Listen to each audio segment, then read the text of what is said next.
ಹರೇ ಕೃಷ್ಣ ಕೃಷ್ಣ ಕೃಷ್ಣ ಹರೇ ಹರೇ, ಹರೇ ರಾಮ ರಾಮ ರಾಮ ಹರೇ ಹರೇ. Hare Krishna. So ಇಂದು 12ನೇ ಅಧ್ಯಾಯದಲ್ಲಿ ಏನೆಲ್ಲ ಇದೆ ಅಂಥೇಳಿ ಅರ್ಥ ಮಾಡಿಕೊಳ್ಳಲಿದ್ದೇವೆ. ಭಕ್ತಿಯೋಗದ ಕೊನೆಯ ಅಧ್ಯಾಯ 12ನೇ ಅಧ್ಯಾಯ. 7ನೇ ಅಧ್ಯಾಯದಿಂದ 12ನೇ ಅಧ್ಯಾಯದವರೆಗೆ ಭಕ್ತಿಯೋಗದ ಮಹತ್ವವನ್ನು ನಾವು ತಿಳಿದುಕೊಳ್ಬೋದು. ಅದರಲ್ಲಿ ಭಕ್ತಿಯೋಗದ ಬಗ್ಗೆ ಭಗವಂತ ವಿವರಿಸಿದ್ದಾರೆ. ಸೊ 12ನೇ ಅಧ್ಯಾಯ ಒಂದು ಚಿಕ್ಕ ಅಧ್ಯಾಯವಾಗಿದೆ. ಕೇವಲ 20 ಶ್ಲೋಕಗಳನ್ನು ಒಳಗೊಂಡಿದೆ. ಆದರೆ ಕೂಡ ಎಲ್ಲ 20 ಶ್ಲೋಕಗಳು ಕೂಡ ತುಂಬ ಮಹತ್ವವನ್ನು ಪಡೆದಿದೆ. ಸೊ ಇದರಲ್ಲಿ ಒಟ್ಟು 3 ಸೆಕ್ಷನ್ಗಳಿವೆ. ಮೊದಲ ಸೆಕ್ಷನಲ್ಲಿ ಭಕ್ತಿಯೇ ಅತ್ಯುತ್ತಮ ಅನ್ನೋದನ್ನು ನಾವು ತಿಳಿದುಕೊಳ್ಳಲಿದ್ದೇವೆ. 2ನೇ ಸೆಕ್ಷನಲ್ಲಿ ಭಕ್ತಿಯೆಡೆಗೆ ಹೋಗುವುದಕ್ಕೆ ಇರುವಂತಹ ಮೆಟ್ಟಿಲುಗಳು ಯಾವುವು, ಅಂದರೆ ಹೇಗೆ ಹೋಗ್ಬೋದು, ಭಕ್ತಿಯ ವಿವಿಧ ಹಂತಗಳು, ಯಾವ್ಯಾವ ರೀತಿಯಲ್ಲಿ ಭಕ್ತಿಯನ್ನು ಮಾಡ್ಬೋದು. ಭಗವಂತ ಹಲವಾರು ಆಪ್ಷನ್ಸನ್ನು ನಮಗೆ ಕೊಡ್ತಾರೆ. First best, second best, third best. So ನಿಮ್ಗೆ ಯಾವುದು ಅನುಕೂಲ ಆಗುತ್ತೋ ಆ ವಿಧಾನವನ್ನು ನೀವು ಅನುಸರಿಸ್ಬೋದು ಭಕ್ತಿಯೆಡೆಗೆ ಬರಲಿಕ್ಕೆ ಅಂತೇಳಿ. ಅದಾದಮೇಲೆ ಭಕ್ತರ ಯಾವ ಗುಣ ಭಗವಂತನಿಗೆ ಅವರನ್ನು ಪ್ರಿಯರನ್ನಾಗಿ ಮಾಡುತ್ತದೆ ಅನ್ನೋದನ್ನು ಭಗವಂತ ವಿವರಿಸುತ್ತಾರೆ. ಅರ್ಜುನ ಉವಾಚ ಏವಂ ಸತತಯುಕ್ತಾಯೇ ಭಕ್ತಸ್ತ್ವಾಂ ಪರ್ಯುಪಾಸತೆ ಯೇ ಚಾಪ್ಯಕ್ಷರಮವ್ಯಕ್ತಂ ತೇಷಾಂ ಕೇ ಯೋಗವಿತ್ತಮಾಃ. ಅರ್ಜುನನು ಪ್ರಶ್ನಿಸಿದನು, ಸದಾ ನಿನ್ನ ಭಕ್ತಿ ಸೇವೆಯಲ್ಲಿ ಉಚಿತವಾದ ರೀತಿಯಲ್ಲಿ ನಿರತರಾದವರು, ಅವ್ಯಕ್ತವಾದ ನಿರಾಕಾರ ಬ್ರಹ್ಮನನ್ನು ಪೂಜಿಸುವವರು, ಇವರಿಬ್ಬರಲ್ಲಿ ಯಾರು ಹೆಚ್ಚು ಪರಿಪೂರ್ಣರೆಂದು ಭಾವಿಸಬೇಕು. ಸೊ ಅರ್ಜುನ ಕೇಳುತ್ತಾನೆ, ಸಾಕಾರ ರೂಪದ ಆರಾಧನೆ ಮತ್ತು ನಿರಾಕಾರ ರೂಪದ ಆರಾಧನೆ ಇವೆರಡರಲ್ಲಿ ಯಾವುದು ಅತ್ಯುತ್ತಮ, ಯಾರು ಹೆಚ್ಚು ಪರಿಪೂರ್ಣರು ಅಂತ ಅರ್ಜುನ ಕೇಳ್ತಾನೆ. ಸೊ ಯಾಕೆ ಅರ್ಜುನ ಈ ಪ್ರಶ್ನೆಯನ್ನು ಇಲ್ಲಿ ಕೇಳ್ತಾನೆ? ಈಗ ತಾನೇ ಅರ್ಜುನ ವಿಶ್ವರೂಪ ದರ್ಶನವನ್ನು ಪಡೆದಿದ್ದಾನೆ. ವಿಶ್ವರೂಪ ಸರ್ವವ್ಯಾಪಿಯಾಗಿರುವಂಥದ್ದು ವಿಶ್ವದೆಡೆಗೆ. ಸೊ ಭಗವಂತ ಸರ್ವವ್ಯಾಪಿ ಅಂದ ಮಾತ್ರಕ್ಕೆ ಭಗವಂತ ನಿರಾಕಾರನಲ್ಲ ಅನ್ನೋದನ್ನು ಜನರು ತಿಳಿದುಕೊಳ್ಳಲಿ ಅನ್ನುವಂಥ ಕಾರಣದಿಂದ ಅರ್ಜುನ ಈ ಪ್ರಶ್ನೆಯನ್ನು ಕೇಳುತ್ತಾನೆ. ಸೊ ಅದಕ್ಕೆ ಕೃಷ್ಣ ಏನು ಉತ್ತರ ಕೊಡ್ತಾರೆ ಅಂತೇಳಿ ನಾವು ನೋಡೋಣ. ಶ್ರೀ ಭಗವಾನುವಾಚ ಮಯ್ಯಾವೇಶ ಮನೋ ಯೇ ಮಾಂ ನಿತ್ಯಯುಕ್ತ ಉಪಾಸತೆ ಶ್ರದ್ಧಯಾ ಪರಯೋಪೇತಾಸ್ ಸೇಮೇ ಯುಕ್ತ ತಮಾಮತಾಃ. ದೇವೋತ್ತಮ ಪರಮಪುರುಷನು ಹೀಗೆಂದನು, ಯಾರು ನನ್ನ ಸಾಕಾರ ರೂಪದಲ್ಲಿ ತಮ್ಮ ಮನಸ್ಸನ್ನು ನಿಲ್ಲಿಸುತ್ತಾರೋ ಮತ್ತು ಅಧಿಕವಾದ ಹಾಗೂ ಅಲೌಕಿಕವಾದ ನಿಷ್ಠೆಯಿಂದ ನನ್ನನ್ನು ಪೂಜಿಸುವುದರಲ್ಲಿ ನಿರತರಾಗಿರುತ್ತಾರೋ ಅವರನ್ನು ನಾನು ಅತ್ಯಂತ ಪರಿಪೂರ್ಣರು ಎಂದು ಭಾವಿಸುತ್ತೇನೆ. ಸೊ ಇಲ್ಲಿ ಏನು ಹೇಳ್ತಾರೆ ಭಗವಂತ? ಸಾಕಾರ ರೂಪದ ಆರಾಧನೆ ಅತ್ಯುತ್ತಮ, ಅವರೇ ಅತ್ಯಂತ ಪರಿಪೂರ್ಣರು ಅಂತ ಭಗವಂತ ಹೇಳ್ತಾರೆ. ಈಗ ಭಗವಂತನನ್ನು ತಿಳಿದುಕೊಳ್ಳೋದಕ್ಕೆ 3 ಅವಸ್ಥೆಗಳು ಅಲ್ವಾ, 3 ವಿಧಗಳು. ಯಾವುದೆಲ್ಲ? 3 ಹೆಜ್ಜೆಗಳು ಅಂತ ಹೇಳ್ಬೋದು, ಅಥವಾ 3 ಹಂತ ಅಂತ ಹೇಳ್ಬೋದು. ವದಂತಿ ತತ್ತತ್ವ ವಿದಸ್ತತ್ವಂ ಯಜ್ಞಾನಂ ಅದ್ವಯಂ ಬ್ರಹ್ಮೇತಿ ಪರಮಾತ್ಮೇತಿ ಭಗವಾನ್ ಇತಿ ಶಬ್ದತೆ. ಮೊದಲಿಗೆ ನಿರಾಕಾರ ಬ್ರಹ್ಮನ ರೂಪದಲ್ಲಿ ಪೂಜಿಸುವವರು. ಸೊ ಭಗವಂತನಿಂದ ಬಂದಿರುವಂತಹ ಜ್ಯೋತಿ, ಬ್ರಹ್ಮ ಜ್ಯೋತಿ, ಅದನ್ನೇ ಭಗವಂತ ಅಂತ ತಿಳಿದುಕೊಳ್ಳುವವರು, ಅಂದರೆ ನಿರಾಕಾರ ಅಂತ ತಿಳಿದುಕೊಳ್ಳುವವರು. ಈಗ ಆ ಜ್ಯೋತಿಯ ಹಿಂದೆ ಆ ಪ್ರಕಾಶಕ್ಕೆ ಕಾರಣವಾಗಿರುವಂತಹ ಭಗವಂತನಿದ್ದಾರೆ ಅನ್ನೋದನ್ನು ಅವರು ಕಾಣೋದಿಲ್ಲ. ಈಗ ಉದಾಹರಣೆಗೆ ನಾವು ರಸ್ತೆಯಲ್ಲಿ ಗಾಡಿಯನ್ನು ಓಡಿಸ್ಕೊಂಡು ಹೋಗ್ತಾ ಇರುವಾಗ ಹೆಡ್ಲೈಟಿನ ಆ ಒಂದು ಬೆಳಕಿನ ಒಂದು ಪ್ರಕಾಶಕ್ಕೆ ಅದರ ಹಿಂದೆ ಗಾಡಿ ಇರುವುದು ಕಾಣಿಸೋದಿಲ್ಲ, ಏನು ಕಾಣಿಸಲ್ಲ, ಕಣ್ಣು ಕುಕ್ಕುವಂಥ ಪ್ರಕಾಶ. ಅದೇ ಥರ ಭಗವಂತನಿಂದ ಬಂದಿರುವಂತಹ ಬ್ರಹ್ಮಜ್ಯೋತಿಯೇ ಭಗವಂತ ಅಂತ ತಿಳಿದುಕೊಳ್ಳುವಂಥದ್ದು, ನಿರಾಕಾರ ಭಗವಂತ ಅಂತ ತಿಳಿದುಕೊಳ್ಳುವುದು ಮೊದಲನೇ ಹಂತ. ಹೇಗೆ ಸೂರ್ಯನ ಬಿಸಿಲನ್ನೇ ಸೂರ್ಯ ಅಂತ ತಿಳಿದುಕೊಂಡ ಹಾಗೆ. ಸೊ ನಿರಾಕಾರ ಅಂತ ತಿಳಿದುಕೊಳ್ಳುವುದು ತಪ್ಪಲ್ಲ, ಆದರೆ ಅವರ ಜ್ಞಾನ ಪರಿಪೂರ್ಣವಲ್ಲ. ಇನ್ನು 2ನೇ ಹಂತ ಭಗವಂತ ಪರಮಾತ್ಮನಾಗಿ ಎಲ್ಲರ ಹೃದಯದಲ್ಲಿ ಇರುತ್ತಾರೆ ಅಂತ ತಿಳಿದುಕೊಳ್ಳುವಂಥದ್ದು. ಎಸ್, ಎಲ್ಲರ ಹೃದಯದಲ್ಲಿ ಪರಮಾತ್ಮನಾಗಿ ಭಗವಂತ ಇರುತ್ತಾರೆ, ಹಾಗೆಂತೇಳಿ ಅವರು ತಮ್ಮ ವ್ಯಕ್ತಿತ್ವವನ್ನು ಕಳೆದುಕೊಳ್ಳುವುದಿಲ್ಲ. ಅವರು ಸಾಕಾರ ರೂಪದಲ್ಲಿ ತಮ್ಮ ಲೋಕದಲ್ಲಿ ಯಾವಾಗಲೂ ಇದ್ದೇ ಇರುತ್ತಾರೆ ಅಂತ ತಿಳಿದುಕೊಳ್ಳುವಂಥದ್ದು ಅತ್ಯಂತ ಪರಿಪೂರ್ಣ ಜ್ಞಾನ. ಯಾವಾಗಲೂ ಅವರು ತಮ್ಮ ಆಧ್ಯಾತ್ಮಿಕ ಲೋಕದಲ್ಲಿ ಭಗವಂತ ಸಾಕಾರ ರೂಪದಲ್ಲಿ ಇರುತ್ತಾರೆ. ಸೊ ಭಕ್ತರ ಸೇವೆಯನ್ನ ಸ್ವೀಕರಿಸೋದಕ್ಕೋಸ್ಕರ ಅವರು ಮೂರ್ತಿ ರೂಪದಲ್ಲಿ ನಮ್ಮ ಮುಂದೆ ಹಾಜರಿರುತ್ತಾರೆ. ಸೊ ಭಗವಂತನಿಗೆ ರೂಪ ಇದೆ, ಭಗವಂತನಿಗೆ ಆಧ್ಯಾತ್ಮಿಕ ರೂಪವಿದೆ, ಭೌತಿಕ ರೂಪವಿಲ್ಲ. ಭಗವಂತ ನಿರ್ಗುಣ ನಿರಾಕಾರ ಅಂತ ಕೆಲವರು ಹೇಳ್ತಾರೆ. ನಿರ್ಗುಣ ಅಂದ್ರೆ ಭೌತಿಕ ಗುಣಗಳಿಲ್ಲ, ಆಧ್ಯಾತ್ಮಿಕ ಗುಣಗಳಿವೆ. ನಿರಾಕಾರ ಅಂದ್ರೆ ಭೌತಿಕ ಆಕಾರ ಇಲ್ಲ, ಆಧ್ಯಾತ್ಮಿಕ ಆಕಾರ ಇದೆ. ಭಗವಂತ ಸಾಕಾರ ರೂಪದಲ್ಲಿ ತಮ್ಮ ಲೋಕದಲ್ಲಿ ಯಾವಾಗಲೂ ಇದ್ದೇ ಇರುತ್ತಾರೆ. ಸೊ ಇಂಥ ಸಾಕಾರ ರೂಪದ ಆರಾಧನೆಯನ್ನ ನಾವು ಮಾಡಿದಾಗ ಅದು ಪರಿಪೂರ್ಣವಾದದ್ದು. ಸೊ ಭಗವಂತನ ಜೊತೆ ನಮ್ಮ ಸಂಬಂಧವನ್ನ ನಾವು ಸ್ಥಾಪಿಸಬೇಕಂತಿದ್ರೆ ಭಗವಂತನಿಗೆ ರೂಪವಿದೆ ಅನ್ನೋದನ್ನ ನಾವು ತಿಳಿದುಕೊಳ್ಳಬೇಕಾಗುತ್ತದೆ. ಸೊ ಇಲ್ಲಿ ಮೂರ್ತಿ ರೂಪದಲ್ಲಿ ನಾವು ಭಗವಂತನನ್ನ ಪೂಜಿಸುವಂಥದ್ದು. ಸೊ ಮೂರ್ತಿ ಪೂಜೆ ಅನ್ನುವಂಥದ್ದು ಅದು ವೈಜ್ಞಾನಿಕವಾಗಿರುವಂಥದ್ದು. ಯಾಕೆಂದ್ರೆ ಭಗವಂತ ಡೈರೆಕ್ಟ್ ಆಗಿ ಇಲ್ಲಿಗೆ ಬರುವುದಿಲ್ಲ. ನಮ್ಮ ಸೇವೆಯನ್ನು ಸ್ವೀಕರಿಸುವುದಕ್ಕೆ ಮೂರ್ತಿಯ ರೂಪದಲ್ಲಿ ನಮ್ಮ ಕಣ್ಣು ಮುಂದೆ ಅವರು ಇರುತ್ತಾರೆ.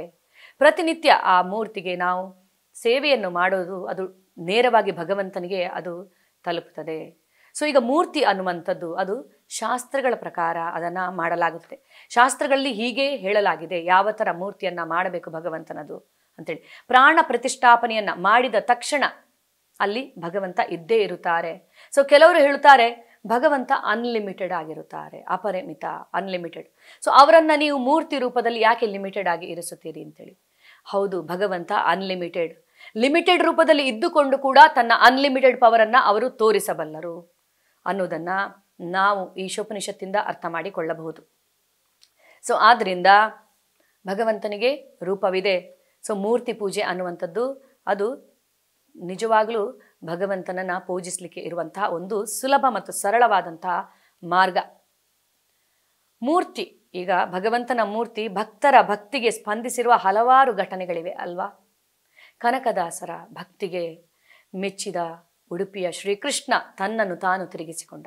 ಸೊ ಅದರಲ್ಲಿ ಭಗವಂತ ನಿಲ್ಲದಿದ್ದರೆ ಹೇಗೆ ತಿರುಗುತ್ತಿತ್ತು ಆ ಮೂರ್ತಿ ಅಲ್ವಾ. ಅದಾದ್ಮೇಲೆ ಕೀರುಚೋರ ಗೋಪಿನಾಥ ದೇವಸ್ಥಾನ ಒರಿಸ್ಸಾದಲ್ಲಿ.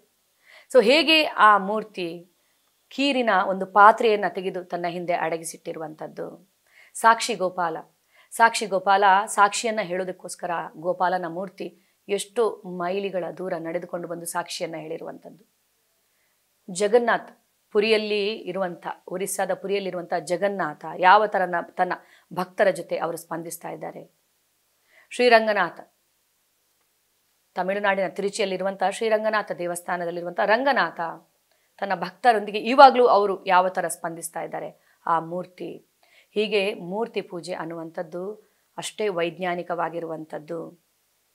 ಮೂರ್ತಿ ಪೂಜೆಯನ್ನು ಮಾಡೋದ್ರ ಮೂಲಕ ನಾವು ಭಕ್ತಿಯಲ್ಲಿ ಉನ್ನತಿಯನ್ನು ನಾವು ಸಾಧಿಸುತ್ತೇವೆ, ಆಧ್ಯಾತ್ಮಿಕ ಉನ್ನತಿ.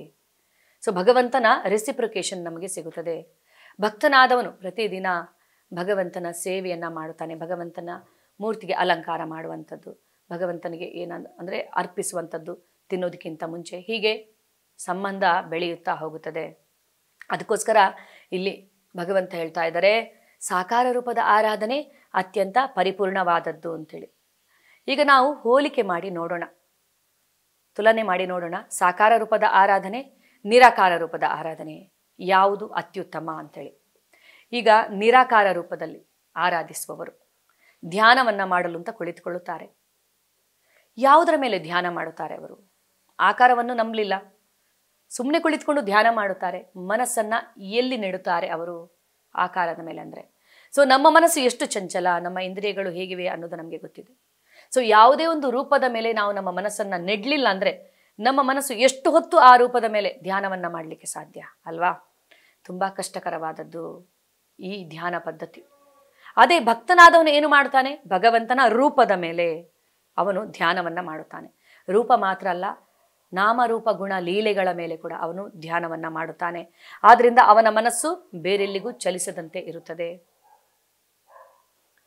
ನಿರಾಕಾರವಾದಿಗೆ ತನ್ನ ಇಂದ್ರಿಯವನ್ನ ನಿಯಂತ್ರಿಸಲು ಬಹಳ ಕಷ್ಟವಾಗುತ್ತದೆ. ಸ್ವಂತ ಪ್ರಯತ್ನದಿಂದ ಅವನು ನಿಯಂತ್ರಿಸಬೇಕು. ನಮಗೆ ಗೊತ್ತು ನಮ್ಮ ಇಂದ್ರಿಯಗಳು ಎಷ್ಟು ಕಷ್ಟವನ್ನು ಕೊಡುತ್ತವೆ. ನಮ್ಮ ಸ್ವಂತ ಪ್ರಯತ್ನದಿಂದ ಅದನ್ನು ನಾವು ನಿಗ್ರಹಿಸುವುದು ಸಾಧ್ಯನಾ? ಇಲ್ಲ. ಭಕ್ತನಾದವನು ಏನು ಮಾಡುತ್ತಾನೆ? ಎಲ್ಲ ಇಂದ್ರಿಯಗಳನ್ನು ಭಗವಂತನ ಸೇವೆಗೆ ಮೀಸಲಿಡುತ್ತಾನೆ. ಅಂಬರೀಷ ಮಹಾರಾಜನ ಹಾಗೆ. ಸವೈ ಮನಃ ಕೃಷ್ಣ ಪದಾರವಿಂದಯೋ ವಾಚಾಂಸಿ ವೈಕುಂಠ ಗುಣಾನು ವರ್ಣನೆ ಕರೌ ಹರೇರ್ ಮಂದಿರ ಮಾರ್ಜನಾದಿಶು. ತನ್ನ ಮನಸ್ಸನ್ನ ಭಗವಂತನ ಪಾದಕಮಲಗಳಲ್ಲಿ, ತನ್ನ ಕಣ್ಣುಗಳನ್ನ ಭಗವಂತನ ಸುಂದರವಾದ ರೂಪವನ್ನ ನೋಡೋದಕ್ಕೆ, ತನ್ನ ಕಿವಿಯನ್ನ ಭಗವಂತನ ಗುಣಗಾನವನ್ನ ಕೇಳುವುದಕ್ಕೆ, ಭಗವಂತನ ಕಥೆಯನ್ನ ಶ್ರವಣ ಮಾಡೋದಕ್ಕೆ, ತನ್ನ ನಾಲಿಗೆಯನ್ನ ಭಗವಂತನಿಗೆ ಅರ್ಪಿಸಿದ ಪ್ರಸಾದ, ಅದನ್ನ ಪ್ರಸಾದವನ್ನಾಗಿ ಅದನ್ನು ಸ್ವೀಕರಿಸೋದಕ್ಕೆ, ಭಗವಂತನ ನಾಮಜಪವನ್ನ ಮಾಡೋದಕ್ಕೆ, ಭಗವಂತನ ಬಗ್ಗೆ ಮಾತನಾಡೋದಕ್ಕೆ, ತನ್ನ ಕೈಗಳನ್ನ ಮಂದಿರ ಮಾರ್ಜನ ಮಾಡೋದಕ್ಕೆ, ಭಗವಂತನಿಗೆ ಅಲಂಕಾರವನ್ನ ಮಾಡೋದಕ್ಕೆ, ತನ್ನ ಕಾಲುಗಳನ್ನು ಭಗವಂತನ ಮಂದಿರದೆಡೆಗೆ ನಡೆದುಕೊಂಡು ಹೋಗೋದಕ್ಕೆ, ಹೀಗೆ ಎಲ್ಲಾ ಇಂದ್ರಿಯಗಳನ್ನ ಭಗವಂತನ ಸೇವೆಯಲ್ಲಿ ನಿರತವಾಗಿಸಿಟ್ಟಂತಹ ಅಂಬರೀಷ ಮಹಾರಾಜನಿಗೆ ಇಂದ್ರಿಯ ನಿಗ್ರಹದ ಅವಶ್ಯಕತೆಯೇ ಬರಲಿಲ್ಲ. ಅಂಬರೀಷ ಮಹಾರಾಜ ಅವನು ಚಕ್ರವರ್ತಿಯಾಗಿದ್ದ, ಭರತ ವರ್ಷದ ಚಕ್ರವರ್ತಿಯಾಗಿದ್ದವನು. ಹಲವಾರು ಪತ್ನಿಯರಿದ್ರು ಅವನಿಗೆ. ಆ ಪತ್ನಿಯರಿಗೆ ಕೂಡ ಅವನು ಪುಟ್ಟ ಪುಟ್ಟ ಗುಡಿಯನ್ನ ಕಟ್ಟಿಸಿಕೊಟ್ಟಿದ್ದ. ಅವರು ಕೂಡ ಭಕ್ತಿ ಮಾರ್ಗದಲ್ಲಿ ತೊಡಗಿಕೊಳ್ಳುವ ತರ ನೋಡ್ಕೊಂಡಿದ್ದ. ತನ್ನ ಪ್ರಜೆಗಳು ಕೂಡ ಭಕ್ತಿ ಮಾರ್ಗದಲ್ಲಿ ತೊಡಗಿಕೊಳ್ಳುವ ತರ ನೋಡ್ಕೊಂಡಿದ್ದ ಅಂಬರೀಷ ಮಹಾರಾಜ. ಸೊ ಎಲ್ಲವನ್ನ ಬಿಟ್ಟು ಕಾಡಿಗೆ ಹೋಗ್ಲಿಲ್ಲ ಅಂಬರೀಷ ಮಹಾರಾಜ. ಗೃಹಸ್ಥ ಜೀವನದಲ್ಲಿ ಇದ್ದುಕೊಂಡು ರಾಜ್ಯವನ್ನ ಆಳಿಕೊಂಡು ಭಕ್ತಿಯನ್ನ ಮಾಡಿರುವಂತಹ ಅಂಬರೀಷ ಮಹಾರಾಜ ಪರಿಪೂರ್ಣ ಭಕ್ತ ಅಂತ ಅನಿಸಿಕೊಂಡಿದ್ದ, ಭಗವಂತನ ಕೃಪೆಗೆ ಪಾತ್ರನಾಗಿದ್ದ. ಅದಾದ್ಮೇಲೆ ಈಗ ನಿರಾಕಾರವಾದಿ. ನಿರಾಕಾರವಾದಿ ಸಂಸ್ಕೃತವನ್ನ ಕಲಿಯುತ್ತಾನೆ, ಉಪನಿಷತ್ತುಗಳನ್ನ ಓದುತ್ತಾನೆ, ಭಗವಂತನನ್ನ ತಿಳಿದುಕೊಳ್ಳುವುದಕ್ಕೆ ಪ್ರಯತ್ನ ಪಡುತ್ತಾನೆ ಜ್ಞಾನದ ಮೂಲಕ. ಆದರೆ ಭಗವಂತನೇ ಹೇಳಿರೋ ಪ್ರಕಾರ ಭಗವದ್ಗೀತೆಯಲ್ಲಿ ಭಕ್ತ್ಯಾಮಾಂ ಅಭಿಜಾನಾತಿ, ಭಕ್ತಿಯಿಂದ ಮಾತ್ರ ನನ್ನನ್ನು ನಾನಿರುವಂತೆ ತಿಳಿದುಕೊಳ್ಳೋದಕ್ಕೆ ಸಾಧ್ಯ, ಕರ್ಮದಿಂದ ಅಲ್ಲ, ಜ್ಞಾನದಿಂದ ಅಲ್ಲ. ಭಕ್ತನಾದವನು ಏನು ಮಾಡುತ್ತಾನೆ? ಭಗವಂತನಿಗೆ ಭಕ್ತಿ ಸೇವೆಯನ್ನ ಮಾಡುತ್ತಾನೆ, ನವವಿಧ ಭಕ್ತಿ ಸೇವೆಯನ್ನ ಮಾಡುತ್ತಾನೆ. ಆ ಮೂಲಕ ಭಗವಂತನನ್ನ ಅರಿತುಕೊಳ್ಳೋದಕ್ಕೆ ಸಹಾಯ ಮಾಡ್ತಾನೆ. ಅವನು ಅರಿತುಕೊಳ್ಳಿಕ್ಕೆ ಸಹಾಯ ಮಾಡಲಿಲ್ಲ ಅಂದ್ರೂ ಭಗವಂತನೇ ಅವನಿಗೆ ಬೇಕಾಗಿರುವ ಎಲ್ಲಾ ಬುದ್ಧಿಯನ್ನ ಕೊಡುತ್ತಾರೆ. ದದಾಮಿ ಬುದ್ಧಿಯೋಗಂ ತ್ವಂ, ಭಗವಂತ ಹೇಳ್ತಾರೆ, ತೇಷಾಂ ಸತತ ಯುಕ್ತಾನಾಂ ಭಜತಾಂ ಪ್ರೀತಿಪೂರ್ವಕಂ ದದಾಮಿ ಬುದ್ಧಿಯೋಗಂ ತ್ವಂ ಏನ ಮಾಂ ಉಪಯಾಂತಿತೆ ಅಂತ ಭಗವಂತ ಹೇಳ್ತಾರೆ. ಇನ್ನು ನಿರಾಕಾರವಾದಿಗೆ ಅವನಿಗೆ ಪ್ರಗತಿ ತುಂಬಾ ಕಷ್ಟವಾದದ್ದು, ಕ್ಲೇಶಕರವಾದದ್ದು. ಪ್ರತಿಯೊಂದಕ್ಕೂ ತನ್ನ ಸ್ವಂತ ಪ್ರಯತ್ನದ ಮೇಲೆ ಅವನು ಅವಲಂಬಿತನಾಗಿದ್ದಾನೆ. ಭಕ್ತನಾದವನಿಗೆ ಇದು ಸ್ವಾಭಾವಿಕವಾದದ್ದು ಮತ್ತು ಸರಳವಾದದ್ದು. ಯಾಕೆಂದ್ರೆ ನಮ್ಮ ಸಂಬಂಧ ಭಗವಂತನ ಜೊತೆ ಅನಾದಿ ಕಾಲದಿಂದ ಇದೆ, ಯಾವತ್ತೂ ಇದೆ. ಅದನ್ನು ಮತ್ತೆ ಮರುಸ್ಥಾಪಿಸುವಂಥ ಕಾರ್ಯ ಮಾಡಿದಾಗ ಅದು ಸ್ವಾಭಾವಿಕವಾದಂಥದ್ದು ಆಗುತ್ತದೆ. ಭಕ್ತಿ ಮಾರ್ಗ ಅನ್ನುವಂಥದ್ದು ತುಂಬ ಸ್ವಾಭಾವಿಕ. ನಮ್ಮ ಜೀವನದಲ್ಲಿ ಅದು ದಿನನಿತ್ಯ ಚಟುವಟಿಕೆ ಥರ ಇರುತ್ತದೆ. ತುಂಬ ಸರಳ ಮತ್ತು ಸ್ವಾಭಾವಿಕವಾಗಿರುವಂಥದ್ದು. ನಿರಾಕಾರವಾದಿಗೆ ಭಗವಂತನ ಜೊತೆ ಯಾವುದೇ ಸಂಬಂಧ ಅನ್ನುವಂಥದ್ದು ಇರುವುದಿಲ್ಲ. ಯಾಕೆಂದರೆ ಅವನು ಆಕಾರದಲ್ಲೇ ನಂಬಿಕೆಯನ್ನ ಇಡಲಿಲ್ಲ. ಇನ್ನು ಸಂಬಂಧ ಎಲ್ಲಿಯ ಮಾತು? ಈಗ ಯಾವುದೇ ಒಂದು ಸಂಬಂಧವನ್ನು ಸ್ಥಾಪಿಸ್ಬೇಕಂತಿದ್ರೆ ಅಲ್ಲೊಂದು ವ್ಯಕ್ತಿತ್ವ ಇರಬೇಕು ಅಲ್ವಾ? ಸೊ ನಿರಾಕಾರವಾದಿಗೆ ಭಗವಂತನ ಜೊತೆ ಯಾವ ಸಂಬಂಧ ಇಲ್ಲ. ಸಾಕಾರವಾದಿಗೆ ಭಗವಂತನ ಜೊತೆ ಅನ್ಯೋನ್ಯ ಸಂಬಂಧವಿರುತ್ತದೆ. ಆ ಸಂಬಂಧ ಇನ್ನು ವೃದ್ಧಿ ಆಗುತ್ತಾ ಹೋಗುತ್ತೆ ದಿನಗಳೆದ ಹಾಗೆ. ಇದು ಭಕ್ತಿಯ ಒಂದು ಮಹಿಮೆ. ನಿರಾಕಾರವಾದಿ ತನ್ನ ಸ್ವಂತ ಪ್ರಯತ್ನದ ಮೇಲೆ ಅವಲಂಬಿತನಾಗಿರುತ್ತಾನೆ. ಪ್ರಗತಿಗೆ ಅದು ಅವನ ಸ್ವಂತ ಪ್ರಯತ್ನ ಬೇಕು. ಆದರೆ ಸಾಕಾರವಾದಿಗೆ, ಭಕ್ತನಾದವನಿಗೆ ಭಗವಂತ ಎಲ್ಲ ರೀತಿಯಲ್ಲೂ ಸಹಾಯ ಮಾಡುತ್ತಾನೆ.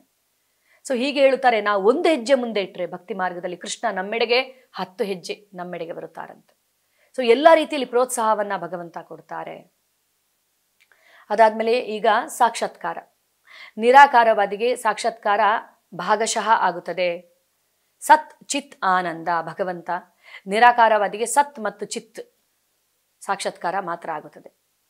ಆದರೆ ಭಕ್ತನಾದವನಿಗೆ ಸಂಪೂರ್ಣ ಸಾಕ್ಷಾತ್ಕಾರ, ಸಚ್ಚಿತ್ ಆನಂದ ವಿಗ್ರಹ ಭಗವಂತ. ಸಚ್ಚಿತ್ ಆನಂದ, ಸಂತೋಷ ಕೂಡ ಅವನಿಗೆ ಸಿಗುತ್ತದೆ ಭಗವಂತನ ಜೊತೆ ಕನೆಕ್ಟ್ ಆಗಿರೋದ್ರಿಂದ. ಆದ್ದರಿಂದ ಸಂಕೀರ್ಣವಾದ ವಿಧಾನವೇ ಉತ್ತಮ ಫಲ ಕೊಡುವುದೆಂಬ ತಪ್ಪು ಕಲ್ಪನೆ ಸರಿಯಲ್ಲ. ಸರಳವಾದ ವಿಧಾನ ಅತ್ಯುತ್ತಮವಾದ ಪರಿಣಾಮ ಕೊಡಬಲ್ಲದು. ಸೊ ಕೆಲವರೇನು ತಿಳ್ಕೊಳ್ತಾರೆ, ತಪಸ್ಸನ್ನ ಮಾಡಬೇಕು, ಯಾಗ ಯಜ್ಞಗಳನ್ನು ಮಾಡಬೇಕು, ವೇದಾಧ್ಯಯನವನ್ನು ಓದಬೇಕು, ಹಾಗಿದ್ರೆ ಮಾತ್ರ ಭಗವಂತನನ್ನು ನಾವು ಪ್ರಸನ್ನಗೊಳಿಸಬಹುದು, ಭಕ್ತಿಯಲ್ಲಿ ನಾವು ಉನ್ನತಿಯನ್ನು ಸಾಧಿಸಬಹುದು ಅಂತ ತಿಳ್ಕೊಳ್ತಾರೆ. ಆದರೆ ನಮ್ಮ ಶಾಸ್ತ್ರಗಳು ಹಾಗೆ ಹೇಳ್ತಾ ಇಲ್ಲ. ಯಾವ ಯಾವ ಯುಗಕ್ಕೆ ಯಾವ ಯಾವ ಧರ್ಮವನ್ನು ಹೇಳಲಾಗಿದೆಯೋ ಅದನ್ನು ನೀನು ಅನುಸರಿಸು. ಕಲಿಯುಗದ ಯುಗಧರ್ಮ ಯಾವುದು? ಸರಳವಾಗಿ ಭಗವಂತನ ನಾಮಜಪವನ್ನು ಜಪಿಸುವಂಥದ್ದು. ಸೊ ಇದನ್ನು ಸರಳವಾಗಿ ಮಾಡಿದರೆ ಸಾಕು, ನಾವು ಪರಿಪೂರ್ಣತೆಯನ್ನು ಸಾಧಿಸಬಹುದು. ಆದರೆ ಜನರಿಗೆ ಇದರಲ್ಲಿ ನಂಬಿಕೆ ಇಲ್ಲ ಅಲ್ವಾ? ಇಷ್ಟು ಸರಳವಾದ ವಿಧಾನದಲ್ಲಿ ನಾವು ಭಗವಂತನನ್ನು ಪ್ರಸನ್ನಗೊಳಿಸಬಹುದಾ ಅಂತ ಜನರಿಗೆ ಡೌಟ್ ಬರುತ್ತೆ. ಎಸ್, ನಾವು ಭಗವಂತನನ್ನು ಪ್ರಸನ್ನಗೊಳಿಸಬಹುದು ಅಂತ ಹೇಳುತ್ತೆ ನಮ್ಮ ಶಾಸ್ತ್ರ. ಕೇವಲ ಹರೇ ಕೃಷ್ಣ ಮಹಾಮಂತ್ರ ಜಪಿಸುವುದರಿಂದ ನಮ್ಮ ಹೃದಯ ಪರಿಶುದ್ಧವಾಗುತ್ತದೆ. ಚೇತೋದರ್ಪಣಂ ಮಾರ್ಜನಂ ಭವಮಃ ಧಾವಾಗ್ನಿ ನಿರ್ವಾಪಣಂ ಸರ್ವಾಪ್ನ ಸ್ನಪನಂ ಪರಂ ವಿಜಯತೆ ಶ್ರೀಕೃಷ್ಣ ಸಂಕೀರ್ತನಂ. ಸೊ ಶ್ರೀಕೃಷ್ಣನ ಸಂಕೀರ್ತನ ಯಜ್ಞವನ್ನ ಮಾಡೋದ್ರಿಂದ, ನಾಮ ಜಪವನ್ನ ಮಾಡೋದ್ರಿಂದ ನಮ್ಮ ಹೃದಯ ಪರಿಶುದ್ಧವಾಗುತ್ತದೆ, ನಾವು ಪವಿತ್ರರಾಗುತ್ತೇವೆ, ನಾವು ನಮ್ಮ ಜೀವನವನ್ನ ನಾವು ಪರಿಪೂರ್ಣಗೊಳಿಸಬಹುದು. ಕೆಲವರು ಏನು ಮಾಡ್ತಾರೆ, ಇದು ತುಂಬ ಸರಳವಾಗಿ ಅಂದರೆ ತುಂಬ ಸುಲಭವಾಗಿ ಸಿಕ್ಕಿದೆ ಈ ಹರೇ ಕೃಷ್ಣ ಮಹಾಮಂತ್ರ, ಬೇರೆ ಎಲ್ಲಾದರೂ ಯಾರಾದರೂ ಒಂದು ಮಂತ್ರವಾದಿಯ ಬಳಿ ಅಥವಾ ಯಾರಾದರೂ ಒಂದು ಈ ಯೋಗಿಗಳ ಬಳಿಗೆ ಹೋಗಿ, ಸಿದ್ಧಿಯನ್ನು ಪಡೆದಿರುವವರ ಬಳಿಗೆ ಹೋಗಿ ಕೆಲವೊಂದು ಮಂತ್ರವನ್ನು ದುಡ್ಡು ಕೊಟ್ಟು ಖರೀದಿಸಿ ಅದನ್ನು ಹೇಳಿದರೆ ಮಾತ್ರ ಅದು ಫಲಿಸುತ್ತದೆ, ಅದು ಹೇಳಿದರೆ ಮಾತ್ರ ನಮಗೆ ಅದರಿಂದ ಲಾಭ ಸಿಗುತ್ತೆ ಅಂತ ಕೆಲವರು ತಿಳ್ಕೊಂಡಿರ್ತಾರೆ. ಆದರೆ ನಾವು ಶಾಸ್ತ್ರಗಳ ಪ್ರಕಾರ ನಡೆಯಬೇಕು. ಹೇಗೆ ಈಗ ಭಗವಂತನ ನಾಮ ಜಪವನ್ನು ಜಪಿಸುವುದರಿಂದ ನಮಗೆ ಆ ಅನುಭವ ಆಗುತ್ತೆ, ಭಗವಂತ ನಮಗೆ ಸ್ಪಂದಿಸುವ ಅಂತಹ ಅನುಭವ ನಮಗೆ ಆಗುತ್ತೆ. ಸೊ ಭಗವಂತನ ಸ್ಪಂದನೆ ಇಲ್ಲದಿದ್ದರೆ, ಈಗ ಇಸ್ಕಾನಿನ ಮಾರ್ಗದರ್ಶನದಲ್ಲಿ ಕೋಟ್ಯಾಂತರ ಜನರು ಯಾಕೆ ಹರೇ ಕೃಷ್ಣ ಮಹಾಮಂತ್ರವನ್ನು ಜಪಿಸ್ತಾ ಇದ್ರು ಬೆಳಿಗ್ಗೆ ಎದ್ದು ಅಲ್ವಾ? ಭಗವಂತ ಸ್ಪಂದಿಸಲಿಲ್ಲ ಅಂದರೆ 100% ಅವರಿಗೆ ಭಗವಂತನ ರೆಸಿಪ್ರಿಕೇಶನ್ ಸಿಕ್ಕಿದೆ, ಆನಂದ ಸಿಕ್ಕಿದೆ, ಅವರಲ್ಲಿ ಬದಲಾವಣೆಯಾಗಿದೆ, ಒತ್ತಡದ ನಿರ್ವಹಣೆಯಾಗಿದೆ, ಡಿಪ್ರೆಷನ್ನಿಂದ ಹೊರಬರಲಿಕ್ಕೆ ಸಾಧ್ಯವಾಗಿದೆ. ಹಲವಾರು ಜನರಿಗೆ ಆತಂಕದಿಂದ ಅವರು ದೂರವಾಗಿದ್ದಾರೆ, ಮನಸ್ಸು ಪ್ರಶಾಂತತೆಯಿಂದ ಇದೆ ಈ ಮಹಾಮಂತ್ರವನ್ನು ಜಪಿಸೋದ್ರಿಂದ. ಯಾಕೆಂದರೆ ಭಗವಂತನ ನಾಮ ಅಷ್ಟು ಪವರ್ಫುಲ್ ಆಗಿರುವಂಥದ್ದು. ನಾಮನಾಮಕಾರಿ ಬಹುಧಾ ನಿಜ ಸರ್ವಶಕ್ತಿ. ಭಗವಂತ ತನ್ನ ನಾಮದಲ್ಲಿ ಎಲ್ಲ ಶಕ್ತಿಯನ್ನು ಅವರು ಹೂಡಿದ್ದಾರೆ. ಆದ್ದರಿಂದ ಬಾಹ್ಯವಾಗಿ ನಾವು ಯಾವುದನ್ನು ಆಯ್ಕೆ ಮಾಡೋದನ್ನು ನಿಲ್ಲಿಸಬೇಕು. ಸರಳವಾದ ವಿಧಾನ ಕೂಡ ಅತ್ಯುತ್ತಮವಾದ ಫಲವನ್ನು ಕೊಡುತ್ತೆ ಅನ್ನೋದನ್ನು ನಾವು ತಿಳಿದುಕೊಳ್ಬೇಕು. ಈಗ ನವವಿಧ ಭಕ್ತಿಯ ಮೂಲಕ ಭಕ್ತರು ಪ್ರಯತ್ನಿಸುತ್ತಾರೆ ಭಗವಂತನನ್ನು ಅರಿತುಕೊಳ್ಳೋದಿಕ್ಕೆ ಅಂತೇಳಿ. ಯಾವುದು ನವವಿಧ ಭಕ್ತಿ? ಶ್ರವಣಂ ಕೀರ್ತನಂ ವಿಷ್ಣು ಸ್ಮರಣಂ ಪಾದ ಸೇವನಂ ಅರ್ಚನಂ ವಂದನಂ ದಾಸ್ಯಂ ಸಾಖ್ಯಂ ಆತ್ಮ ನಿವೇದನಂ. ಶ್ರವಣಂ ಅಂದರೆ ಕೇಳುವಂಥದ್ದು, ಶ್ರವಣ ಮಾಡುವಂಥದ್ದು. ಕೀರ್ತನಂ ಅಂದರೆ ಭಗವಂತನ ನಾಮವನ್ನು ಜಪಿಸುವಂಥದ್ದು, ಭಜನೆಯನ್ನು ಹಾಡುವಂಥದ್ದು, ಭಗವಂತನ ಬಗ್ಗೆ ಮಾತನಾಡುವಂಥದ್ದು, ಇದೆಲ್ಲವೂ ಕೀರ್ತನೆಯಾಗುತ್ತದೆ. ಸ್ಮರಣಂ ಅಂದರೆ ಭಗವಂತನ ಸ್ಮರಣೆಯನ್ನು ಮಾಡುವಂಥದ್ದು. ಪಾದ ಸೇವನಂ ಅಂದರೆ ಭಗವಂತನ ಪಾದದ ಸೇವೆಯನ್ನು ಮಾಡುವಂಥದ್ದು. ಅರ್ಚನಂ ಅರ್ಚನೆಯನ್ನು ಮಾಡುವಂಥದ್ದು ಭಗವಂತನಿಗೆ. ವಂದನಂ ಅಂದರೆ ಭಗವಂತನಿಗೆ ವಂದನೆ ನಮಸ್ಕಾರವನ್ನು ಮಾಡುವಂಥದ್ದು. ದಾಸ್ಯಂ ಅಂದರೆ ಭಗವಂತನ ದಾಸನಾಗಿ ಭಗವಂತನ ಆದೇಶವನ್ನು ಪಾಲನೆ ಮಾಡುವಂಥದ್ದು. ಸಾಖ್ಯಂ ಸಾಖ್ಯ ಭಾವದಲ್ಲಿ ಭಗವಂತನ ಸೇವೆಯನ್ನು ಮಾಡುವಂಥದ್ದು. ಆತ್ಮನಿವೇದನಂ ಆತ್ಮ ಸಮರ್ಪಣೆಯನ್ನು ಮಾಡಿಕೊಳ್ಳುವಂಥದ್ದು. ಈಗ ಶ್ರವಣಂಗೆ ಕೇವಲ ಭಗವಂತನ ಶ್ರವಣಂ ಅಂದರೆ ಶ್ರವಣ ಮಾಡಿ, ಭಗವಂತನ ಬಗ್ಗೆ ಶ್ರವಣವನ್ನು ಮಾಡಿ ಭಗವದ್ಧಾಮವನ್ನು ಪ್ರಾಪ್ತಿ ಮಾಡಿಕೊಂಡಿರೋರು ಯಾರು ಅಂತ ನಾವು ನೋಡೋಣ. ಪರೀಕ್ಷಿತ ಮಹಾರಾಜನ ಬಗ್ಗೆ ನೀವೆಲ್ಲರೂ ಕೇಳಿರಬಹುದು. ಅಭಿಮನ್ಯು ಹಾಗೂ ಉತ್ತರೆಯ ಮಗ ಪರೀಕ್ಷಿತ ಮಹಾರಾಜ, ಅರ್ಜುನನ ಮೊಮ್ಮಗ. ಪರೀಕ್ಷಿತ ಮಹಾರಾಜ ಉತ್ತರೆಯ ಗರ್ಭದಲ್ಲಿ ಇದ್ದಾಗ ಏನಾಗುತ್ತೆ, ಈಗ ಪಾಂಡವರ ಎಲ್ಲ ಮಕ್ಕಳು ಸತ್ತೋಗ್ಬಿಡ್ತಾರೆ. ದ್ರೌಪದಿಯ 5 ಮಕ್ಕಳು ಕೂಡ ಸತ್ತೋಗ್ಬಿಡ್ತಾರೆ. ಕೇವಲ ಈಗ ಉತ್ತರೆಯ ಗರ್ಭದಲ್ಲಿ ಪರೀಕ್ಷಿತನೊಬ್ಬನೇ ಉಳಿದಿರುವಂಥದ್ದು ಪಾಂಡವರ ವಂಶವನ್ನು ಮುಂದುವರಿಸಲಿಕ್ಕೆ. ಸೊ ಅದನ್ನು ಕೂಡ ನಾಶ ಮಾಡಬೇಕು ಅನ್ನುವಂತಹ ಉದ್ದೇಶ ಅಶ್ವತ್ಥಾಮನದು. ಅಶ್ವತ್ಥಾಮ ಬ್ರಹ್ಮಾಸ್ತ್ರದ ಪ್ರಯೋಗ ಮಾಡಿದ ಉತ್ತರೆಯ ಗರ್ಭಕ್ಕೆ. ಆಗ ಉತ್ತರೆ ಕೃಷ್ಣನಲ್ಲದೆ ಯಾರು ಈಗ ನನ್ನನ್ನು ಕಾಯುವವರು ಅನ್ನೋದನ್ನು ಅರಿತುಕೊಂಡಿರುವಂಥ ಉತ್ತರೆ, ಪಾಹಿ ಪಾಹಿ ಮಹಾಯೋಗಿ ದೇವದೇವ ಜಗತ್ಪತೆ ನಾಣ್ಯಂ ತದ ಭಯಂ ಪಶ್ಯೆ ಯತ್ರ ಮೃತ್ಯು ಪರಸ್ಪರಂ ಅಂತ ಅವಳು ಪ್ರಾರ್ಥನೆಯನ್ನು ಮಾಡುತ್ತಾಳೆ ಕೃಷ್ಣನಿಗೆ. ಕೃಷ್ಣ, ನೀನಲ್ಲದೆ ಯಾರು ಈಗ ನನ್ನನ್ನು ಕಾಯುವವರು, ನನ್ನ ಗರ್ಭವನ್ನು ನನ್ನ ಮಗುವನ್ನು ಕಾಯುವವರು? ಈ ಐಹಿಕ ಪ್ರಪಂಚದಲ್ಲಿ ಇರುವವರೆಲ್ಲ ಅವರು ಪರಸ್ಪರ ಒಬ್ಬರನ್ನೊಬ್ಬರು ಸಾಯಿಸಬಹುದು, ಆದರೆ ಸತ್ತವರನ್ನ ಬದುಕಿ ತರುವಂತಹ ಆ ಒಂದು ಇದಿರುವಂಥದ್ದು ನಿನಗೆ ಮಾತ್ರ ಆ ಶಕ್ತಿ ಇರುವಂಥದ್ದು. ಆದ್ದರಿಂದ ಪಾಹಿ ಪಾಹಿ ಮಹಾಯೋಗಿ ದೇವದೇವ ಜಗತ್ಪತೆ ನಾಣ್ಯಂ ತದ ಭಯಂ ಪಶ್ಯೆ ಯತ್ರ ಮೃತ್ಯು ಪರಸ್ಪರಂ. ಸೊ ನನ್ನನ್ನು ರಕ್ಷಿಸು, ನನ್ನ ಮಗುವನ್ನು ರಕ್ಷಿಸು. ಅಶ್ವತ್ಥಾಮ ಬಿಟ್ಟಿರುವಂಥ ಬ್ರಹ್ಮಾಸ್ತ್ರ ನನ್ನ ಗರ್ಭಕ್ಕೆ ಅದು ತಾಗಿದೆ ಅಂತ ಅವಳು ಹೇಳ್ತಾಳೆ. ಸೊ ಕೃಷ್ಣ ವಿಷ್ಣುವಿನ ರೂಪದಲ್ಲಿ ಪ್ರವೇಶಿಸಿ ಉತ್ತರೆಯ ಗರ್ಭವನ್ನು ಪರೀಕ್ಷಿತನನ್ನು ರಕ್ಷಿಸ್ತಾರೆ. ಪರೀಕ್ಷಿತ ತನ್ನ ತಾಯಿಯ ಗರ್ಭದಲ್ಲಿದ್ದಾಗಲೇ ವಿಷ್ಣುವಿನ ದರ್ಶನವನ್ನು ಪಡೆದ ಮಹಾಭಾಗ್ಯಶಾಲಿ. ಅದಾದಮೇಲೆ ಅದಕ್ಕೋಸ್ಕರ ಪರೀಕ್ಷಿತನ ಇನ್ನೊಂದು ಹೆಸರು ವಿಷ್ಣುರಾಥ್ ಅಂತ. ಸೊ ಪರೀಕ್ಷಿತನ ಜನನವಾಗುತ್ತದೆ. ಪರೀಕ್ಷಿತ ಹುಟ್ಟಿನಿಂದಲೇ ಮಹಾನ್ ಭಕ್ತನಾಗಿರುತ್ತಾನೆ, ಉತ್ತಮ ಆಡಳಿತಗಾರನಾಗಿರುತ್ತಾನೆ. ಯುಧಿಷ್ಠಿರ ಮಹಾರಾಜ ನಂತರ ಪರೀಕ್ಷಿತನಿಗೆ ಪಟ್ಟಾಭಿಷೇಕ ನಡೆಯುತ್ತದೆ. ಪರೀಕ್ಷಿತನ ಕಾಲದಲ್ಲಿ ಪ್ರಜೆಗಳು ಎಷ್ಟು ಸಂತೋಷದಿಂದ ಇದ್ದರು. ಪ್ರಜೆಗಳು ಮಾತ್ರ ಅಲ್ಲ, ಪ್ರಾಣಿಗಳು, ಪಕ್ಷಿಗಳು ಎಲ್ಲರೂ ಕೂಡ ಸಂತೋಷದಿಂದ ಇದ್ದರು. ಸುಖ, ಶಾಂತಿ, ನೆಮ್ಮದಿ ನೆಲೆಸಿತ್ತು, ರಾಮರಾಜ್ಯವಾಗಿತ್ತು ಅಂತ ಹೇಳಲಾಗುತ್ತದೆ. ಅಂತಹ ಮಹಾನ್ ಪರೀಕ್ಷಿತ ಮಹಾರಾಜ ಒಂದು ದಿನ ಅವನು ವನವಿಹಾರಕ್ಕೆ ಅಂತ ಅವನು ಹೊರಟಾಗ ಅಲ್ಲಿ ಅವನಿಗೆ ತುಂಬ ಬಾಯಾರಿಕೆ ಆಗುತ್ತೆ. ಅಲ್ಲೇ ಇರುವಂಥ ಪಕ್ಕದಲ್ಲಿ ಇರುವಂಥ ಒಂದು ಶಮ್ಯಕ ಋಷಿಯ ಆಶ್ರಮಕ್ಕೆ ಅವನು ಹೋಗುತ್ತಾನೆ. ಸೊ ಶಮ್ಯಕ ಋಷಿ ಅವರು ಧ್ಯಾನದಲ್ಲಿ ಕುಳಿತಿರುತ್ತಾರೆ, ತಪಸ್ಸಿನಲ್ಲಿ ಅವರು ಕುಳಿತಿರುತ್ತಾರೆ. ಪರೀಕ್ಷಿತ ಮಹಾರಾಜನನ್ನು ಸ್ವಾಗತಿಸಲಿಕ್ಕೆ ಯಾರೂ ಇಲ್ಲ ಅಲ್ಲಿ. ಪರೀಕ್ಷಿತ ಮಹಾರಾಜ ದಣಿದಿದ್ದಾನೆ, ಬಾಯಾರಿದ್ದಾನೆ, ಬಾಯಾರಿಕೆ ಅವನಿಗೆ ಆಗಿದೆ, ನೀರು ಕೊಡುವವರು ಯಾರೂ ಇಲ್ಲ. ತುಂಬ ಹೊತ್ತು ಪರೀಕ್ಷಿತ ಮಹಾರಾಜ ಕಾಯ್ತಾ ಇರ್ತಾನೆ. ಆ ಒಂದು ಕ್ಷಣ ಏನಾಯಿತು ಗೊತ್ತಿಲ್ಲ ಪರೀಕ್ಷಿತ ಮಹಾರಾಜನಿಗೆ. ಅಲ್ಲೇ ಒಂದು ಸತ್ತು ಬಿದ್ದಿರುತ್ತೆ, ಒಂದು ಹಾವು. ಅದನ್ನು ತೆಗೆದು ಆ ಶಮ್ಯಕ ಋಷಿಯ ಹೆಗಲಿನ ಮೇಲೆ ಅದನ್ನು ಏರಿಸಿ ಅಲ್ಲಿಂದ ಪರೀಕ್ಷಿತ ಮಹಾರಾಜ ಹೊರಟೋಗ್ಬಿಡ್ತಾನೆ. ಈ ಥರ ಮಾಡುವವನಲ್ಲ ಪರೀಕ್ಷಿತ ಮಹಾರಾಜ. ಕಲಿಯ ಪ್ರಭಾವದಿಂದ ಕಲಿ ಅವನ ಕೈಯಲ್ಲಿ ಈ ಕೆಲಸವನ್ನು ಮಾಡಿಸಿತು ಅಂತ ಹೇಳಲಾಗುತ್ತದೆ. ಹೀಗೆ ಪರೀಕ್ಷಿತ ಮಹಾರಾಜ ಈ ಥರ ಹಾವನ್ನಿಟ್ಟು ಮರಳಿ ಅವನು ಹೋಗ್ತಾ ಇದ್ದಾನೆ ತನ್ನ ಅರಮನೆಯತ್ತ. ದಾರಿಯಲ್ಲೆಲ್ಲ ಪರೀಕ್ಷಿತ ಮಹಾರಾಜನಿಗೆ ತುಂಬ ಪಶ್ಚಾತ್ತಾಪವಾಗುತ್ತದೆ. ಯಾಕೆ ನಾನು ಈ ಹೀನ ಕೃತ್ಯವನ್ನು ಮಾಡಿದೆ ನನಗೆ ಗೊತ್ತಿಲ್ಲ. ನಾನು ದೊಡ್ಡ ಪಾಪವನ್ನು ಮಾಡಿದ್ದೇನೆ. ಈ ಪಾಪದ ಪ್ರಾಯಶ್ಚಿತ್ತ ನನಗೆ ಆಗಬೇಕಂತಿದ್ರೆ ನಾನು ನರಕಕ್ಕೆ ಹೋಗಬೇಕಷ್ಟೇ. ಸೊ ನನಗೆ ಘೋರ ಶಿಕ್ಷೆ ಆಗಬೇಕು ನಾನು ಮಾಡಿದ ಪಾಪಕ್ಕೆ ಅಂತೇಳಿ ಪಶ್ಚಾತ್ತಾಪ ಪಟ್ಕೊಂಡು ಹೋಗ್ತಾ ಇದ್ದಾನೆ. ಶಮ್ಯಕ ಋಷಿಯ ಹೆಗಲಿನಲ್ಲಿ ಈ ಥರ ಒಂದು ಸತ್ತಿರುವಂಥ ಹಾವನ್ನು ನೋಡಿರುವಂಥ ಯಾರೋ ಆ ಆಶ್ರಮದಲ್ಲಿರೋರು ಓಡೋಡಿ ಹೋಗಿ ಶಮ್ಯಕ ಋಷಿಯ ಮಗ ಶೃಂಗಿಗೆ ಈ ವಿಷಯವನ್ನು ತಿಳಿಸುತ್ತಾರೆ. ನಿನ್ನ ತಂದೆಯ ಕೊರಳಿನಲ್ಲಿ ಯಾರೋ ಹಾವನ್ನು ಇಟ್ಟಿದ್ದಾರೆ ಅಂತ. ಶೃಂಗಿ ಹಿಂದೆ ಮುಂದೆ ನೋಡದೆ, ಏನಂತ ಯೋಚನೆ ಮಾಡದೆ ತಕ್ಷಣವೇ ಶಾಪ ಕೊಟ್ಟು ಬಿಡುತ್ತಾನೆ. ಯಾರು ಈ ಕೃತ್ಯವನ್ನು ಮಾಡಿದ್ರೋ ಅವರು 7 ದಿವಸಗಳಲ್ಲಿ ತಕ್ಷಕ ಅನ್ನುವಂತಹ ಹಾವಿನಿಂದ ಕಚ್ಚಿ ಸಾಯಲಿದ್ದಾರೆ ಅಂತೇಳಿ.